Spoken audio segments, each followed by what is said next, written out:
ఈరోజు వికలాంగుల హక్కుల జాతీయ వేదిక ఎన్పీఆర్డి ఆధ్వర్యంలో గ్రేటర్ హైదరాబాద్ పరిధిలో ఉన్నటువంటి డిపోల ముందు వికలాంగులకు మెట్రో హైటెక్ బస్సులో పాస్ అనుమతించాలని చెప్పి,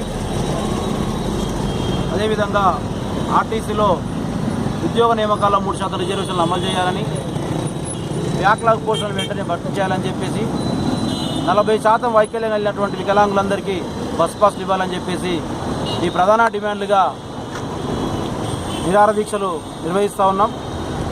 ఈ నెల 1వ తేదీ నుంచి సంతకాల సేకరణ, అదేవిధంగా ఎమ్మెల్యేలకు, అదేవిధంగా మంత్రులకు, బస్ డిపో మేనేజర్లకు వినతి పత్రాలు ఇవ్వడం జరిగింది. సంతకాల సేకరణ 14 తారీఖు నుంచి 18వ తేదీ వరకు సంతకాల సేకరణ నిర్వహించాం. ఈరోజు రేపు రీలే నిరాహార దీక్షలు నిర్వహిస్తూ ఉన్నాం. ఈలోపు ప్రభుత్వం స్పందించకుంటే ఈ నెల 26వ తేదీన